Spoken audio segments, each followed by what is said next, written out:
السلام علیکم ورحمۃ اللہ وبرکاتہ. الحمد للہ رب العالمین والعاقبۃ للمتقین والصلاة والسلام على اشرف الانبیاء والمرسلین محمد الامین وعلى آلہ واصحابہ اجمعین. اما بعد فاعوذ باللہ من الشیطان الرجیم. بسم اللہ الرحمن الرحیم. لقد من الله على المؤمنين إذ بعث فيهم رسولا من أنفسهم يتلو عليهم آياته ويزكيهم ويعلمهم الكتاب والحكمة وإن كانوا من قبل لفي ضلال مبين. وقال النبي صلى الله عليه وآله وسلم بعثت معلما لأتمم مكارم الأخلاق. آمنت بالله ورسوله صدق الله مولانا العظيم وصدق رسوله النبي الأمين الكريم ونحن على ذلك لمن الشاهدين والشاكرين والحمد لله رب العالمين. انتہائی خلوص و محبت اور عقیدت و احترام کے ساتھ بارگاہ مصطفیٰ صلی اللہ علیہ وآلہ وسلم میں درود و سلام کے نذرانے پیش کرنے کی سعادتیں حاصل کریں. اللہم صلی علی سیدنا و شفیعنا و مولانا محمد وعلی آل محمد بعدد کل حسنہ و جمالہ وبارک وسلم. مولاي صل وسلم دائما ابدا على حبيبك خير الخلق كلهم.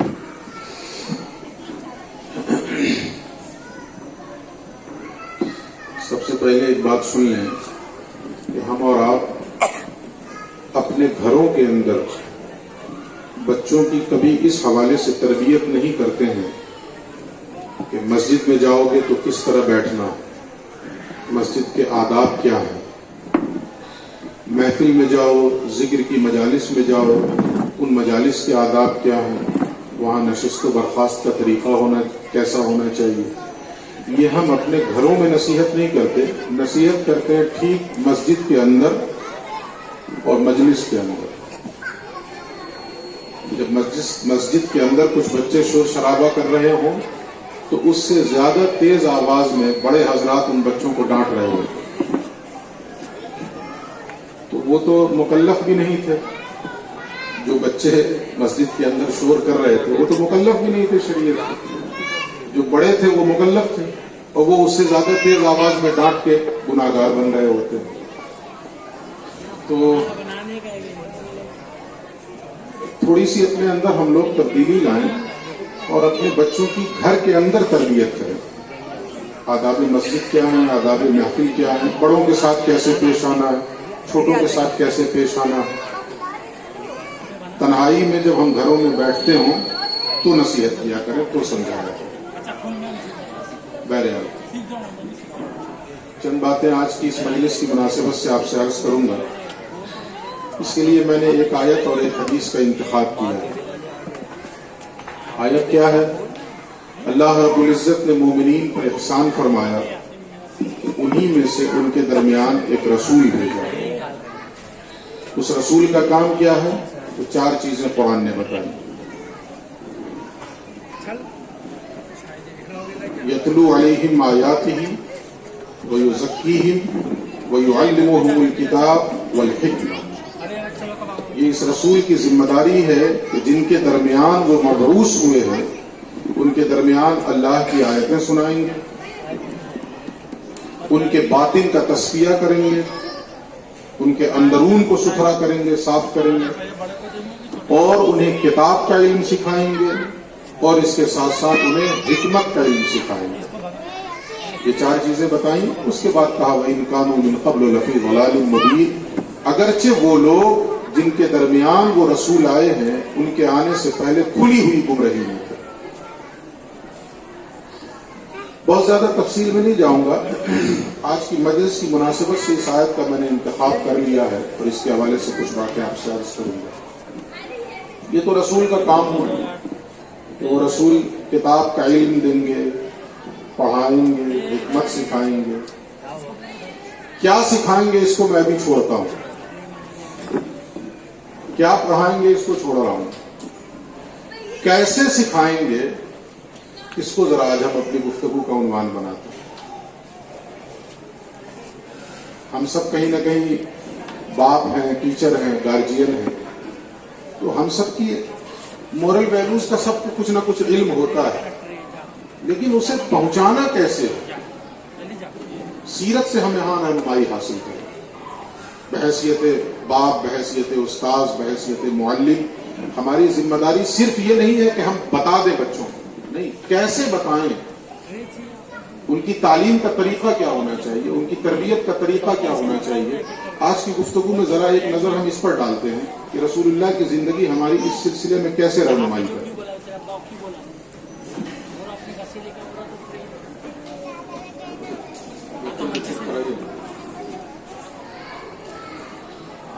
لیکن چھوٹے بچے بولیں گے تو میں ڈسٹرب نہیں ہوں گا، لیکن بڑے اگر بات کریں گے تو میں ڈسٹرب ہوتا ہوں، معافی کے ساتھ۔ چھوٹے بچے مکلف نہیں ہیں، اس لیے ان کا برا اثر بھی نہیں پڑتا، جو مکلف ہے ان کا برا اثر پڑتا ہے۔ رسول اللہ کا طریقہ کیا تھا تعلیم و تربیت کا، کیسے سکھاتے تھے آپ؟ اس سلسلے میں سب سے پہلے ایک بنیادی بات یہ سمجھیں، حضرت علی کے ایک قول سے آپ کو یہ سمجھ میں آئے گا۔ حضرت علی سے آ کر کسی نے کہا کہ میں تبلیغ کرنا چاہتا ہوں، لوگوں کو دین سکھانا چاہتا ہوں، لوگوں کی تعلیم و تربیت کرنا چاہتا ہوں، آپ رہنمائی فرمائیں کہ کیا کروں؟ غور سے سنیے اس بات کو۔ حضرت علی نے جواب میں ارشاد فرمایا، دو چیزوں کی کوشش کرنا، اگر اس راہ میں اتر رہے ہو تو دو چیزوں کی کوشش کرنا۔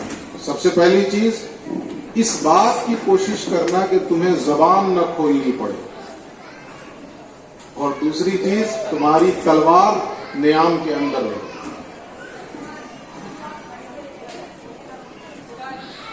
بحیثیت باپ، بحیثیت استاذ، ذرا توجہ سے اس چیز کو سمجھیے آپ۔ حضرت علی کیا کہہ رہے ہیں؟ کوشش اس بات کی کرنا کہ تمہیں زبان نہ کھولنی پڑے۔ مطلب کیا ہوا اس کا؟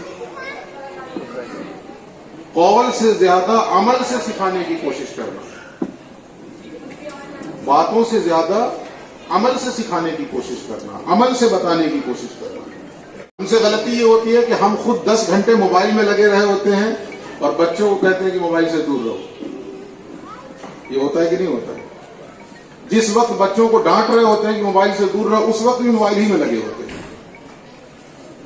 اس کے کیا اثرات مرتب ہوں گے؟ سیرت کا ایک بہت نمایاں پہلو ہے یہ۔ اس سلسلے میں ایک چیز اور سمجھیے آپ، ایک بڑی مشہور کتاب ہے، سیرت کے ذخائر پر مشتمل ہے، کنز العمال۔ مصنف کون ہے؟ علامہ علی متقی رحمۃ اللہ علیہ۔ انہوں نے مختلف ابواب میں باندھا ہے اس کتاب کو، اور ہر باب کے 2 حصے کیے، جہاں رسول اللہ کی سیرت اور جہاں رسول اللہ کی احادیث مختلف بابوں میں نقل کی ہے۔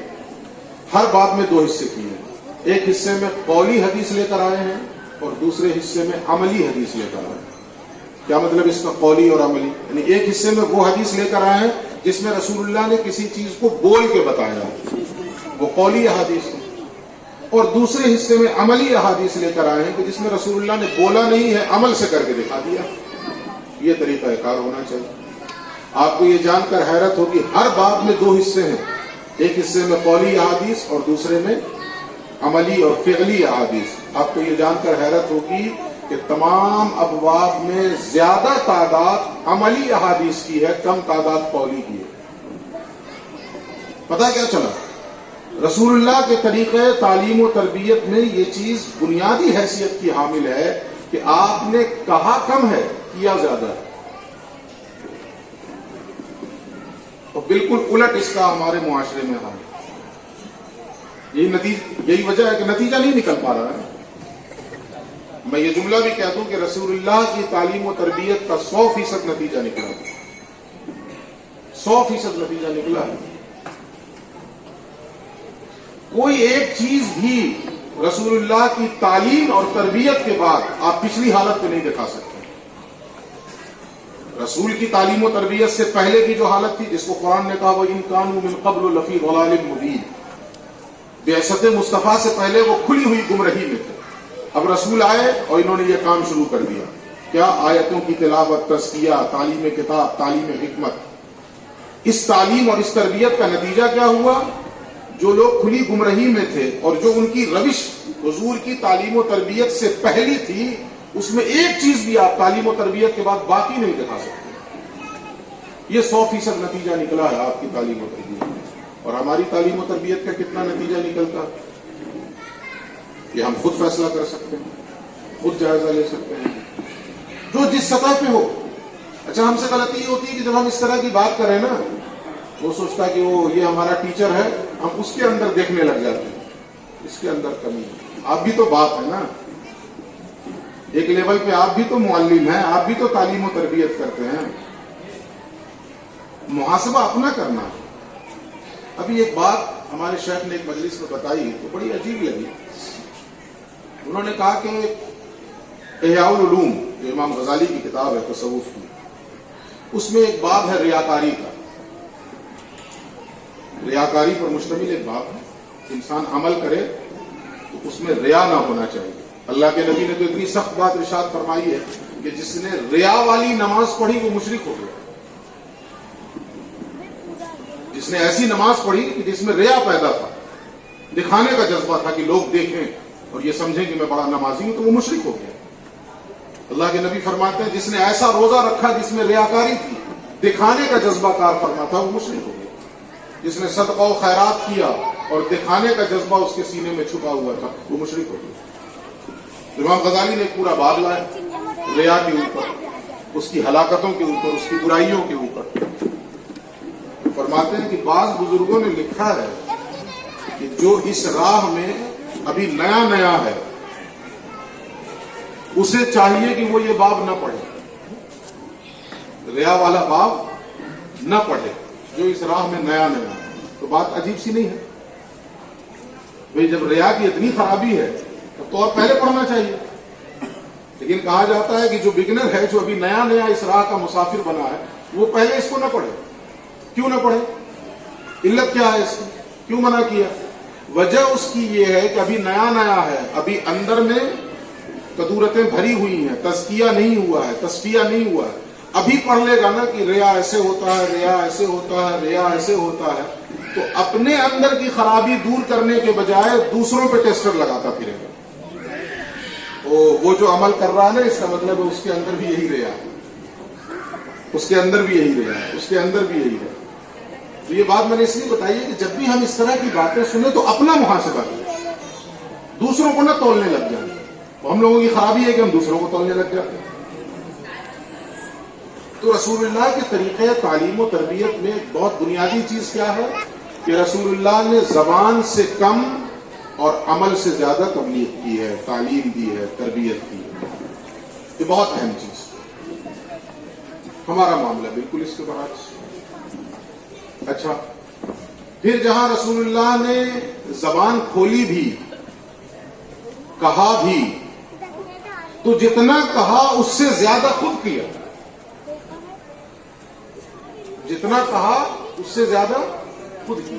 یہاں بھی ہمارا معاملہ اگر کمپیریزن کر لیں تو چہ نسبت خاک را بعالم پاک، کوئی تقابل ہی نہیں۔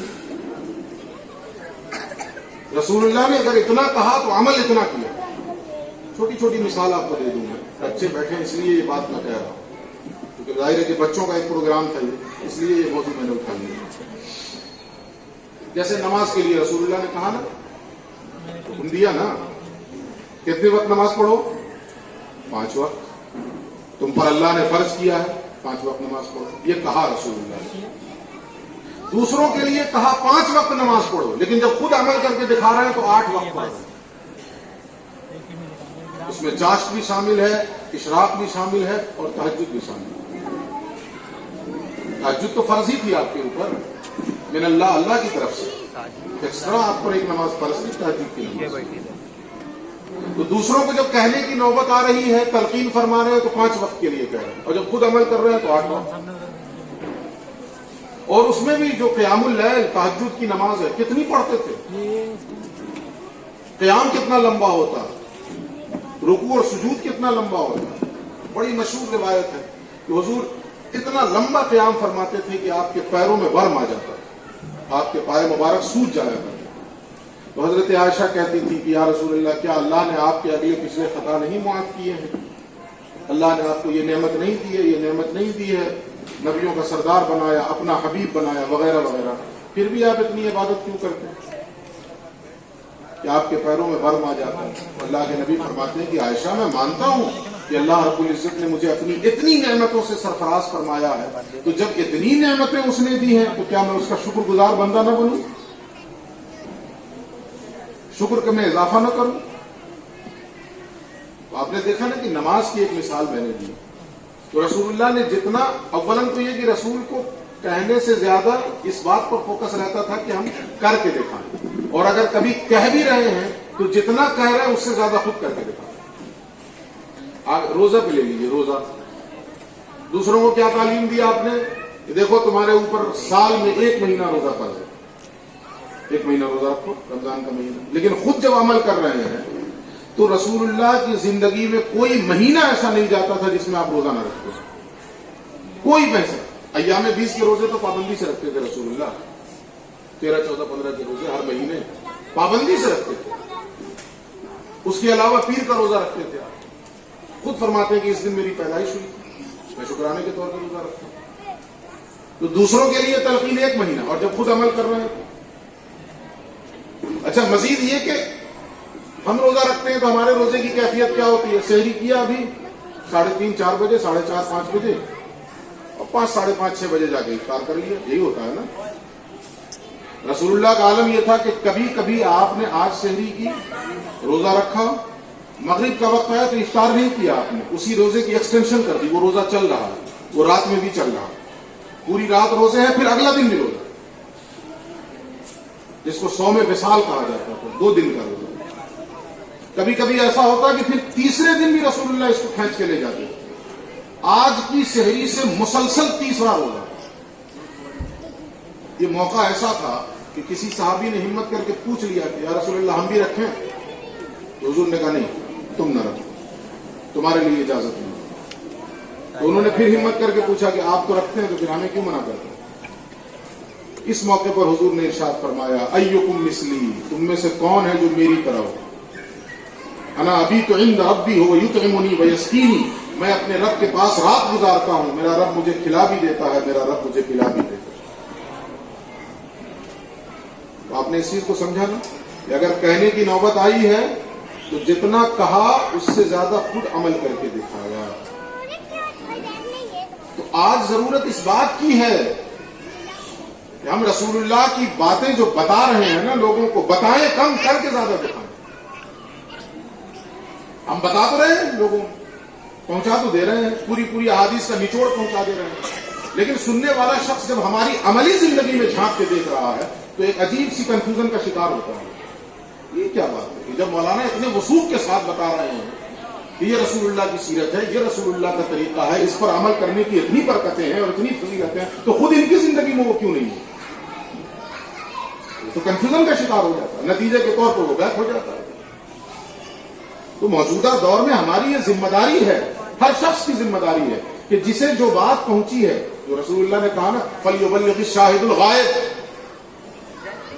جو باتیں میری تم تک پہنچ گئیں، اب جو یہاں موجود ہیں ان کی ذمہ داری ہے کہ میری باتیں ان لوگوں تک پہنچائیں جو موجود نہیں ہیں۔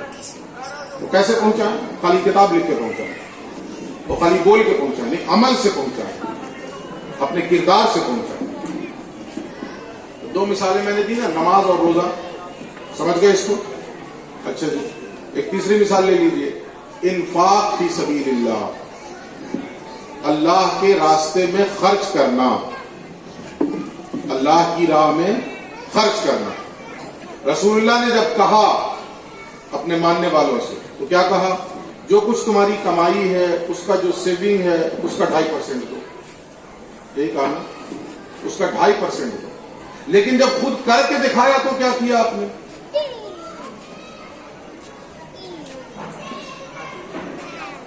ایک موقع ایسا تھا کہ حضرت ام سلمہ بیان کرتی ہیں، جو آپ کی بیوی تھی، حضرت ام سلمہ بیان کرتی ہیں کہ میں نے دیکھا کہ رسول اللہ رنجیدہ ہیں، اداس ہیں، تو میں نے پوچھ لیا کہ یا رسول اللہ اداسی کا سبب کیا ہے؟ کیوں پریشان ہیں آپ, کیوں اداس ہیں؟ جواب سنیے ذرا.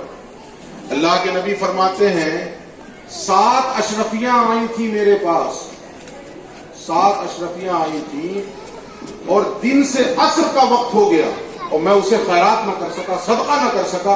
اس لیے پریشان ہوں کہ کہیں موت آ گئی تو کیا منہ لے کر اللہ سے ملاقات کروں. کہ میرے پیچھے 7 اشرفیاں بچی ہوئی ہیں, صرف 7 اشرفیاں آئی ہیں رسول اللہ کے پاس. اور اداسی کا سبب یہ ہے, ہونے کی وجہ سے اداس ہے, ہم نہ ہونے کی وجہ سے اداس رہتے ہیں. ہمارا معاملہ یہ کہ نہیں ہے تو اداس ہے, اور آپ اس لیے اداس ہیں کہ وہ اشرفیاں میرے گھر میں پڑی ہیں, میں صدقہ نہیں کر سکتا, اللہ کی راہ میں دے نہیں سکتا. ایک دن ایسا ہوا کہ عصر کی نماز کے بعد معمول کے خلاف آپ گھر میں چلے گئے. تو صحابہ نے پوچھ لیا, یا رسول اللہ معمول کے خلاف آپ آج اندر گئے, عصر کے بعد تو آپ نہیں جاتے اپنے کمرے میں, اپنے گھر کے اندر, آج کیوں چلے گئے؟ حضور نے فرمایا کہ سونے کا ایک چھوٹا سا ٹکڑا میرے گھر میں پڑا ہوا تھا, وہ مجھے بے چین کر رہا تھا, تو میں اس لیے فوراً اندر گیا نماز کے بعد کہ پہلے اسے صدقہ کر دوں پھر آؤں. حتیٰ کہ مرض الوفات میں, جس مرض میں آپ کا انتقال ہوا ہے, اس مرض میں آپ نے پڑھا ہوگا, سنا ہوگا کہ اکثر و بیشتر آپ پر نیم غشی کی کیفیت طاری ہوتی ہے, آدھی بے ہوشی کی کیفیت آپ کے اوپر طاری ہوتی ہے. بے ہوشی طاری ہوتی ہے, پھر ہوش میں آ جاتے, پھر بے ہوشی طاری ہوتی ہے, پھر ہوش میں آ جاتے. لکھا راوی نے کہ ہوش میں آئے تو سب سے پہلی بات رسول اللہ نے کیا ارشاد فرمایا, فرماتے ہیں کچھ اشرفیاں میرے گھر میں پڑی ہیں, سب سے پہلے جاؤ انہیں صدقہ کرو میری طرف سے. اور ہمیشہ اس بات کی آرزو کیا کرتے تھے کہ میں اللہ سے اس حال میں ملنا چاہتا ہوں کہ میں خالی ہاتھ رہوں, کچھ نہیں ہے میرے پاس, اس حال میں اللہ سے ملنا چاہتا ہوں. آپ نے دیکھا نا کہ جب دوسروں کو آپ نصیحت کر رہے ہیں تو کہہ رہے ہیں 2.5% دو, اور جب خود انفاق کی بات آ رہی ہے تو جو کچھ ہے وہ سب لٹا رہے ہیں. بعض مقامات پہ تو حضرت عائشہ بیان کرتی ہیں کہ رسول اللہ اپنے بستر پہ اس وقت تک سونے نہیں آتے تھے جب تک ایک ایک چیز صدقہ نہیں کر دیتے. یہ ہر رات کا معمول تھا. ایک ایک چیز آپ دیکھتے جائیں, اتنی مثال کہاں سے دینے کو تو بہت سی دی جا سکتی ہے. میں نے نماز کے حوالے سے ایک مثال دے دی, روزے کے حوالے سے ایک مثال دے دی, اور تیسری کیا دیا, انفاق کے حوالے سے. ہاں اچھا, اسی طریقے سے آئیے زہد و قناعت. زہد و قناعت کا مطلب کیا ہے؟ زہد اختیار کرو, تقوی اختیار کرو, قناعت کرو, صبر کرو. قناعت یہ کہ نہیں ہے تو کوئی بات نہیں, چلو بھائی بھوکے رہ لو, کیا پریشانی ہے. رسول اللہ اس کی تلقین کیا کرتے تھے, تعلیم دیا کرتے تھے. تو کیا صرف تعلیم دیتے تھے؟ میں نے پہلے جو میرا دعویٰ ہے وہ کیا ہے کہ رسول اللہ کہنے سے زیادہ کرنے پہ فوکس کرتے تھے, اور اگر کبھی کہا بھی تو جتنا کہا اس سے خود زیادہ عمل کر کے دیکھا.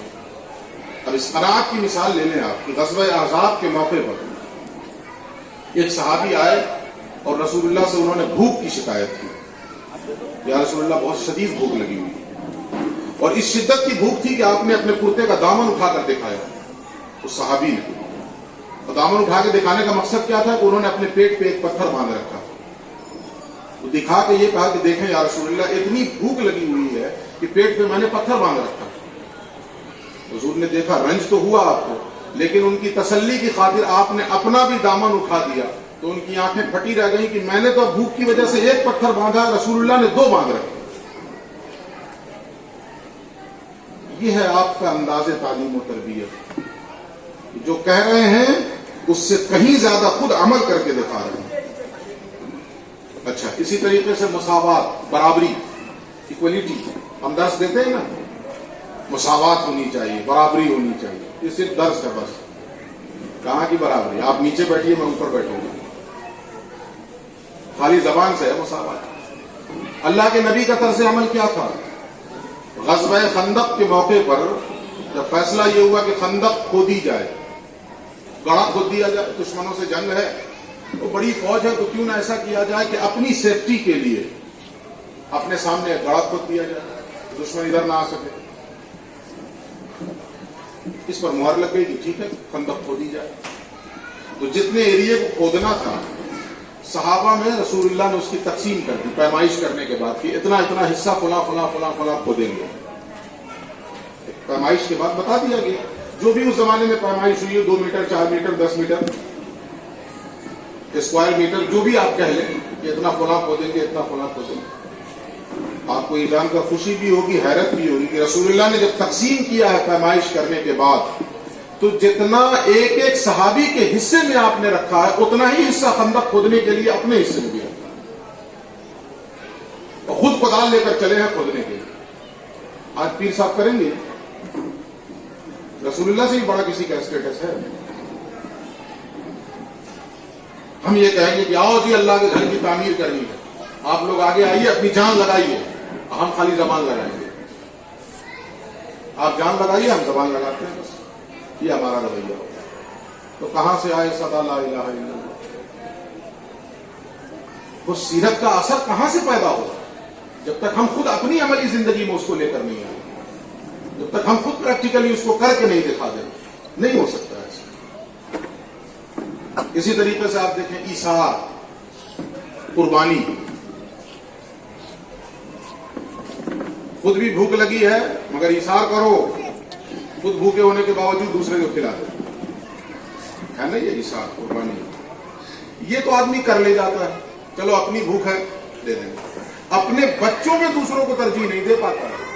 یہاں آ کے اچھے اچھے پھسل جائیں گے اپنی ذات پہ تو آپ کر دیجئے گا لیکن اپنے بچوں کی بات آئے گی تو نہیں کر پائیے گا وہاں رک جائیے گا. اللہ کے نبی کی زندگی میں دیکھیے ایثار کی آپ نے تلقین کی تعلیم دی خود کیسے کر کے دکھایا. حضرت فاطمہ آئی ایک موقع پر اور وہ بھی حضرت علی کے کہنے کی وجہ سے آئی تھی خود نہیں آ گئی حضرت علی نے بھیجا تھا. آ کے کیا کہتی ہیں کہ ابا جان ہاتھ دکھایا ایسے یہ دیکھیے چکی پیسنے کی وجہ سے ہاتھوں میں چھالے پڑ گئے اور پانی کا مشکیزہ اٹھا کے لانے کی وجہ سے کاندھے پر بھی اس کے نشانات پیدا ہوتے ہیں. صبح سے شام تک گھر کے بہت کام رہتے ہیں. اب تو عام لوگوں کی بھی خدمت کے لیے غلام اور باندیاں ہیں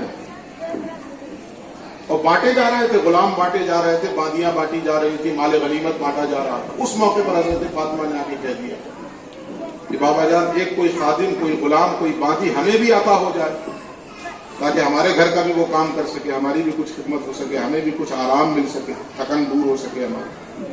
اللہ کے نبی اس موقع پر کیا فرماتے ہیں فاطمہ ابھی میں نے اہل صفہ کے درمیان تقسیم نہیں کی ہے ابھی ان کا حصہ باقی ہے انہیں چھوڑ کر تمہیں کیسے دے دوں. اور اسی پر بس نہیں باقی اللہ کے نبی نے مزید یہ فرمایا کہ تم خادم اور غلام اور باندی کی بات کر رہی ہو نا میں اس سے بڑی چیز تمہیں دیتا ہوں. جب بھی رات کو سونے جاؤ بستر پہ تو 33 مرتبہ سبحان اللہ 33 مرتبہ الحمدللہ 34 مرتبہ اللہ اکبر پڑھ لیا کرو. یہ غلام اور باندی سے کہیں زیادہ افضل ہے. اس سے تمہاری تھکن دور ہو جائے. یہ ایثار کر کے دکھایا اپنی اولاد پہ اور وہ بھی کس اولاد پہ جو جگر کا ٹکڑا ہے حضرت فاطمہ الزہرا. ہم تو اپنی شرابی اولاد پہ دوسروں کو ترجیح نہیں دے پاتے. ہماری اولاد شرابی ہو جواڑی ہو بے عمل ہو بد کردار ہو اس پر دوسروں کو ترجیح نہیں دے پاتے. اور یہاں اس اولاد پہ ترجیح دی جا رہی ہے جو جنتی عورتوں کی سردار ہے ان پر دوسروں کو ترجیح دی جائے. اسی طریقے سے آپ نے صبر و تحمل ہم تلقین کرتے ہیں کہ دیکھیے صبر کیجیے تحمل کیجیے کبھی کوئی دشمنی پہ آمادہ ہو کوئی آپ کے سامنے بدتمیزی کرے تو آپ تحمل سے کام لیجیے صبر سے کام لیجیے فوراً ریئیکٹ مت کرنے لگ جائیے. یہ صرف ہم کہتے ہیں اپنی بات آتی ہے تو آپ میں سے باہر ہو جاتے ہیں مادر پدر آزاد ہو جاتے ہیں. رسول اللہ کا طرز عمل کیا ہے ایک ایک مثال دے کے آگے بڑھتا ہوں. کسی سے حضور نے قرض لیا اور اس کی ایک مدت رکھی ہے ادائیگی کی اتنے دنوں کے بعد ادا کر دوں گا.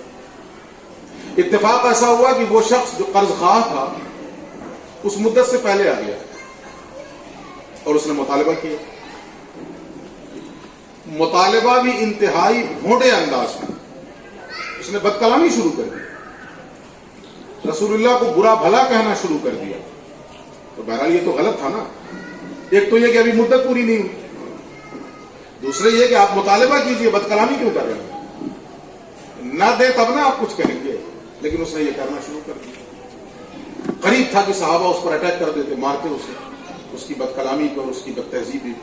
رسول اللہ نے روک دیا صحابہ اور روکنے کے ساتھ ساتھ کیا فرمایا؟ اسے چھوڑ دو، وہ صاحب حق ہے، اور صاحب حق کو بات کہنے کی اجازت ہوتی ہے، اسے گنجائش ہوتی ہے کہ وہ بات کہہ سکے۔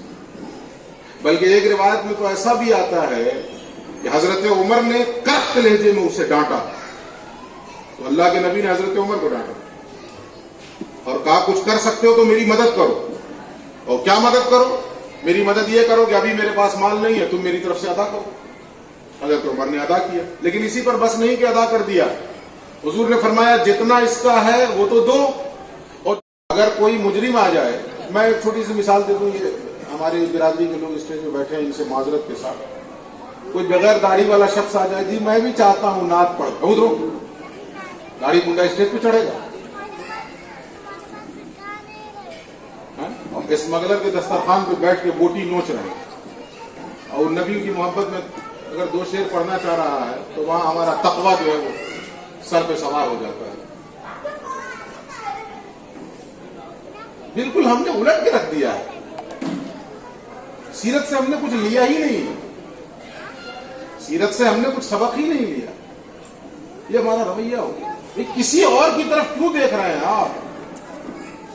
میں بہت سخت جملہ کہہ رہا ہوں، دنیا کی بڑی سے بڑی ہستی ہو، وہ ہمارے لیے من کل الوجوہ رول ماڈل نہیں ہے، ہر اعتبار سے رول ماڈل صرف ایک ہی ہستی ہے، محمد الرسول اللہ صلی اللہ علیہ وآلہ وسلم، اور وہ ایسے رول ماڈل ہیں کہ ان کے عمل سے بڑی ہستی کا عمل اگر ٹکرا رہا ہو تو اس کے جوتے کی نوک پہ رکھ کے اڑائیے، رسول اللہ کے عمل کو فالو کیجیے۔ اس کا کیا طریقہ ہے، اس کی ایسی کی تیسی، رسول کے مقابلے میں کسی کے طریقے کی کیا اہمیت ہے، جس کے اوپر اللہ نے شہادت دی، لقد کان لکم فی رسول اللہ اسوۃ حسنہ، نبی کی زندگی میں تمہارے لیے بہترین نمونہ ہے۔ یہاں سے نمونہ لو نا، ہر فیلڈ میں لو۔ ہم لوگوں سے غلطی یہ ہو گئی کہ خالی نماز پڑھنے کے لیے ہم نے رسول کو نمونہ بنایا بس، نہ نماز سے پہلے نمونہ ہے نہ نماز کے بعد نمونہ ہے۔ نماز کے بعد ہمارے لیے رول ماڈل کوئی اور ہے، نماز سے پہلے ہمارے لیے رول ماڈل کوئی اور ہے۔ ہاں، اور اس پر جو بحثیں بھی ہو رہی ہیں نا، خوب اس پر مت پوچھیے۔ ایک کہتا نہیں رسول کا طریقہ یہ ہے یہاں باندھنا، اس پر شد و مت کے ساتھ بحث ہو رہی ہے۔ دوسرا کہہ رہا نہیں رسول کا طریقہ یہ ہے یہاں باندھنا، اس پر شد و مت کے ساتھ بحثیں ہو رہی ہیں، گتھم گتی ہو رہی ہے، فتوے بازیاں ہو رہی ہیں ایک دوسرے پر، اور اس سے پہلے جو رسول کے طریقے ہیں وہ بھی غائب، اور اس کے بعد جو رسول کے طریقے ہیں وہ بھی غائب۔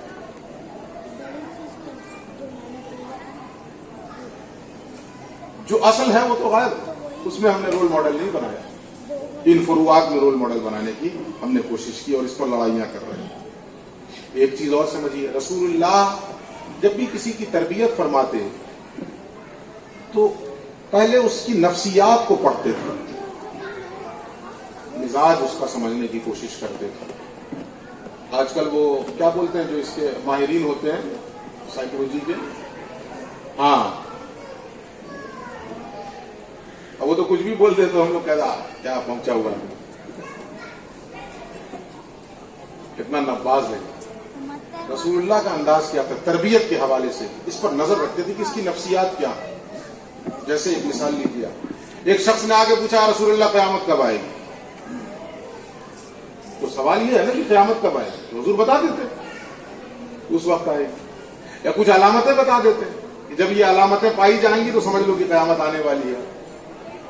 لیکن نفسیات پڑھ رہے ہیں آپ، پوچھنے والا پوچھ رہا ہے کہ قیامت کب آئے گی، یہ جواب نہیں دے رہے ہیں آپ، پوچھ رہے ہیں کہ تیاری کیے ہو اس کے لیے، کچھ قیامت کے بارے میں سوال کر رہے ہو، اس کی تیاری تم نے کچھ کی ہے کہ نہیں کی ہے؟ اب اپنے اوپر لاگو کر کے دیکھیے اس کو، اگر تو تیاری نہیں ہے تو آج آئے 10 سال کے بعد آئے کہ 10,000 سال کے بعد آئے، کیا کوئی فائدہ ہے؟ اگر تیاری نہیں ہے قیامت کی تو آج آ جائے قیامت تو بھی ہمارا کوئی فائدہ نہیں ہے، اور 10,000 سال کے بعد آئے تو بھی ہمارا کوئی فائدہ نہیں۔ لیکن اگر تیاری ہے تو آ جاؤ، جو تم کو آنا ہے، ایسے میں ابھی تیار ہیں، آؤ۔ تو فارسی کا ایک شعر ہے کہ نشان مرد مومن باتو گویم چمر غایت تبسم بر لبے اوس، آؤ میں تمہیں مومن مرد کی پہچان بتاتا ہوں۔ اور مومن مرد کی پہچان کیا ہے؟ جب موت آتی ہے تو اس کے ہونٹوں پہ مسکراہٹ ہوتی ہے، کیوں مسکراہٹ ہوتی؟ وہ تو تیار بیٹھا ہے نا، تیاری کر کے بیٹھا، آؤ جب چاہو لے چلو۔ تو دیکھیے نفسیات پہ نظر رکھتے ہوئے رسول اللہ نے تربیت کی ہے۔ پوچھنے والے نے پوچھا قیامت کب آئے گی؟ حضور یہ نہیں بتا رہے ہیں کب آئے گی، پوچھتے تیاری کیے ہو؟ بس انہوں نے آگے کچھ پوچھا ہی نہیں کہ نہیں تیاری تو نہیں لیکن پھر بھی بتا دیجیے، کوئی سوال نہیں۔ سمجھ گئے؟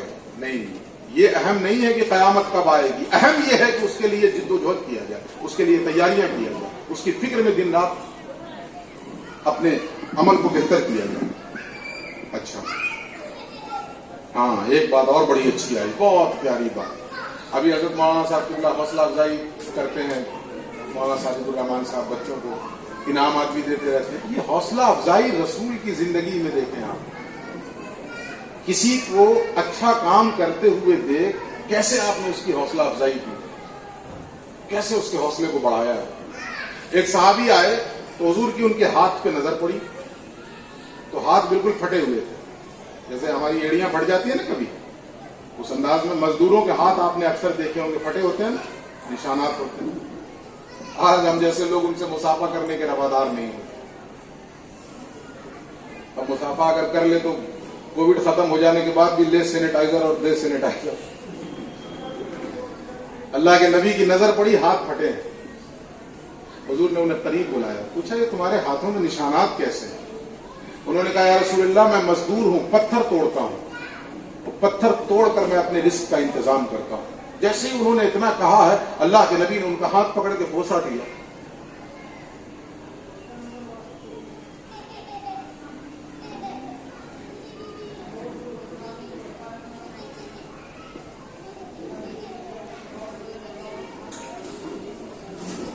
اللہ کے نبی نے ان کے ہاتھ چوم لیے، اور ایک روایت میں آتا ہے کہ فرمایا حضور نے کہ یہ حلال رزق کماتا ہے، یہ حلال روزی کھاتا ہے۔ آج یہ طرز عمل ہی ہم سے رخصت ہو گیا، یہ طریقہ ہی ہم سے چھوٹ گیا۔ آپ سوچیں کہ کس طرح اس کا حوصلہ بلند ہوا ہوگا اس شخص، اور اس کے اندر یہ کیسے جذبات بیدار ہوئے ہوں گے کہ زندگی میں کبھی حرام کی طرف قدم نہیں بڑھاؤں گا۔ سوچیں آپ کیسے اس کے اندر یہ جذبات پیدا ہوئے ہوں کہ حلال روزی کمانے کی یہ برکت کہ رسول نے ہاتھوں کو بوسہ دیا، رسول نے ہاتھوں کو چوم لیا۔ مزید ایک بات اور آپ کو بتاؤں، رسول اللہ کے طریقہ تربیت اور طریقہ تعلیم، اور اس چیز پر بھی بہت فوکس کرنے کی ضرورت ہے کہ آپ نے ہمیشہ بالتدریج تعلیم دینے کی کوشش کی، اسٹیپ بائی اسٹیپ، مرحلہ بمرحلہ، یک بارگی نہیں، ایک دن میں نہ انڈیل دیں۔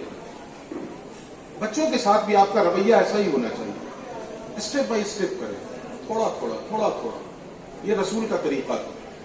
اس کی ایک بڑی خوبصورت مثال رسول کی زندگی میں ملتی ہے۔ حضرت معاذ ابن جبل، ایک جلیل القدر صحابی، ان کو حضور نے یمن کا گورنر بنا کر بھیجا۔ تو جب جانے لگے تو حضور ان سے کہتے ہیں کہ معاذ جہاں تم جا رہے ہو وہاں مسلمانوں کے ساتھ ساتھ اہل کتاب بھی ہیں۔ اہل کتاب کون؟ یہودی اور عیسائی، یہ دونوں کمیونٹی پہلے سے وہاں موجود ہے۔ اب دیکھیے رسول کا طریقہ تعلیم، اور حضرت معاذ کو تلقین کر رہے ہیں کہ ایسا کرنا، اور کیجیے اس پر۔ کہتے ہیں کہ جب ان کے درمیان تم جانا، اہل کتاب کے درمیان، تو پہلے پہل صرف اور صرف توحید و رسالت کی دعوت دینا، بس اس سے آگے نہیں، توحید و رسالت کی دعوت دینا، یعنی اسے تسلیم کرو کہ اللہ ایک ہے، اس کا کوئی شریک نہیں، کوئی ہمسر نہیں، اور رسالت کی دعوت دینا کہ محمد صلی اللہ علیہ وسلم اس کے آخری رسول ہیں۔ آگے حضور فرماتے ہیں اگر وہ اسے تسلیم کر لیں اور اس پر ان کا دل جم جائے، ٹھک جائے، اب اس کے بعد نماز کی دعوت دینا، بس اس سے آگے نہیں، نماز کی دعوت دینا۔ یہ دیکھیے اسٹیپ بائی اسٹیپ۔ پھر آگے فرماتے ہیں اگر وہ اسے تسلیم کر لیں اور اس پر عمل پیرا ہو جائیں، نماز کے پابند ہو جائیں، اب تیسرا قدم اٹھانا انہیں زکوٰۃ کی دعوت دینا۔ اور اس میں دیکھیے کتنی خوبصورت نصیحت کی ہے رسول اللہ نے، اور یہی مقصد زکوٰۃ بھی ہے، روح زکوٰۃ بھی ہے۔ حضور فرماتے ہیں اب انہیں تیسرے نمبر پر زکوٰۃ کی دعوت دینا، اور کس طرح دعوت دینا؟ انہیں یہ بتانا کہ اسلام کا یہ نظام ہے، کہ تمہیں اللہ نے مال دیا ہے نا تو تم دو تاکہ تمہارے دیے ہوئے مالوں سے جو تم میں غریب ہیں ان کی ضرورتیں پوری کی جائیں. غور کیجیے اس جملے پر. آپ طریقہ تعلیم یہ نہیں ہے کہ زکوٰۃ دے دو ہم کو لاؤ. نہیں, ہم زکوٰۃ اس لیے نہیں لے رہے ہیں کہ ہم اپنا خزانہ بھریں گے. تمہیں اللہ نے مالدار بنایا ہے لیکن تمہاری سوسائٹی میں کچھ غریب بھی ہیں, کچھ فقراء اور مساکین بھی ہیں. ہم تم سے اس لیے لے رہے ہیں کہ انہی غریبوں اور انہی مسکینوں پہ ہم خرچ کریں. یہ ہے بالتدریج تعلیم و تربیت. یہ چند چیزیں میں نے آپ کے سامنے رکھی ہیں. اس میں ایک اور چیز ایڈ کر لیجئے جو بہت اہم ہے, اور وہ یہ ہے کہ رسول اللہ کی تعلیم و تربیت کا سب سے اہم جز یہ ہے شفقت رحمت. بغیر شفقت اور بغیر رحمت کے ممکن ہی نہیں. جب تک شفقت اور رحمت کا مظاہرہ نہیں کر رہے ہیں ساری تعلیم, ساری تقریریں, ساری تحریریں, ساری تدریس بیکار. میں نے آیت پڑھی تھی, اس کا ترجمہ کر دوں بس. آیت میں نے کیا پڑھا تھا؟ نہیں, بلکہ وہ آیت نہیں پڑھی تھی, میں نے دوسری آیت پڑھی تھی. دوسری آیت پڑھتا ہوں. فَبِمَا رَحْمَةٍ مِّنَ اللَّهِ لِنتَ لَهُمْ. یہ اللہ کی رحمت ہی کا اثر ہے کہ آپ لوگوں کے لیے حد درجہ نرم ہیں, حد درجہ شفیق ہیں. اور آگے سنیے اللہ کیا کہتا ہے, وَلَوْ كُنْتَ فَظًّا غَلِيظَ الْقَلْبِ لَانفَضُّوا مِنْ حَوْلِكَ. اگر آپ نے سختی برتی زبان سے یا دل سے, جیسی بھی سختی ہوئی, اگر آپ کے اندر ترشی آئی, سختی آئی, تو اللہ کہہ رہا لَانفَضُّوا مِنْ حَوْلِكَ. آپ کے ارد گرد جو صحابہ کی بھیڑ لگی ہے سب بھاگ جائیں گے, سب چھٹ جائے گی بھیڑ, سب نکل جائیں گے لوگ. جب رسول کو یہ بات کہی جا رہی ہے تو ہما شما کس کھیت کی مولی ہے. افسوس کے ساتھ مجھے یہ کہنا پڑ رہا ہے کہ ہم رسول کی نیابت کے دعوے دار تو ہیں, مگر ہم یہ میسج دینے کی کوشش کرتے ہیں کہ دیکھیے ہم بہت جلالی ہیں, ہم سے بچ کے رہیے. ساتھ میں یہ بھی میسج دینے کی کوشش کی جاتی ہے. اگر اپنی زبان سے نہیں دیتے ہیں تو اپنے چاہنے ماننے والوں سے دلوا دیتے ہیں کہ دیکھو حضرت بہت جلالی ہے. بھائی تم رسول رحمت کے نائب بن رہے ہو, کاہے کا جلال ہے, کاہے کی سختی ہے, کاہے کا تشدد ہے. رسول کا نائب اور اس کے اندر سختی ہو, رسول کا نائب اور اس کے اندر تشدد ہو. ای خیال استو محال استو جنو. یہ خیال ہے, یہ محال ہے, یہ پاگل پن ہے. نیابت رسول کا مطلب ہی یہی ہے کہ اس کے اندر سراپا نرمی ہونی چاہیے, شفقت ہونی چاہیے. اللہ کہہ رہا ہے کہ اگر آپ سخت ہوں گے تو بھیڑ چھڑ جائے گی. آگے کا فاعف عنہم واستغفر لہم وشاورہم فی الامر. اگر آپ کے ارد گرد رہنے والوں سے کوئی غلطی ہو جائے تو معاف کر دیجیے. بات بات پہ گریبان نہ پکڑیے, بات بات پہ سزا نہ دیجیے, درگزر کیجیے, معاف کیجیے. اچھا, اور آگے دیکھیے, معاف تو کریے ہی, ساتھ میں کیا کہا, واستغفر لہم. خود تو معاف کر ہی دیجیے, ساتھ میں اللہ کہہ رہا مجھ سے بھی سفارش کیجیے کہ میں بھی معاف کر دوں. یعنی آپ معاف کر دیں اور ساتھ میں یہ دعا بھی کریں اس کے حق میں جس نے غلطی کی ہے, جس نے کوتاہی کی ہے. آپ بھی معاف کریں اور ساتھ میں دعا کریں کہ اللہ تو بھی معاف کر. جیسے کہ وہ جو واقعہ میں نے سنا ہے جس نے زنا کی اجازت چاہی, اس کو تو معاف کیا ہی رسول نے, اور ساتھ میں اللہ کے حضور دعا کی, اللہم اغفر ذنبہ, اے اللہ اس کے گناہ معاف کر دے, وطہر قلبہ, اور اس کا دل پاک کر دے, وحسن فرجہ, اور اس کی شرمگاہ کی حفاظت کر. اور اس پر بھی بس نہیں, وشاورہم فی الامر. یہ اللہ سکھا رہا ہے رسول کو, اللہ تعلیم دے رہا ہے. اپنے ارد گرد رہنے والوں سے مشورے کیا کیجیے, مشورہ کیا کریں.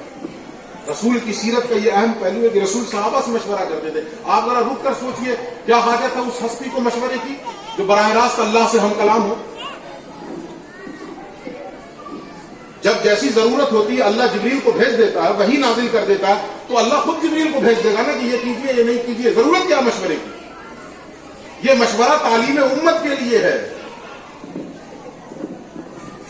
ہم اپنے سماج میں اور اپنی سوسائٹی میں چاہے جس بلند پائے پر ہو, اور ہمارا مرتبہ چاہے جتنا بلند ہو جائے, اپنے سے نیچے والوں کو چینٹی اور مچھر نہ سمجھے. ربنا ما خلقت ھذا باطلا, ہمارے رب نے کسی کو بیکار نہیں پیدا کیا, اس کو بھی اہمیت دے, اس سے مشورہ لے لیا کریں.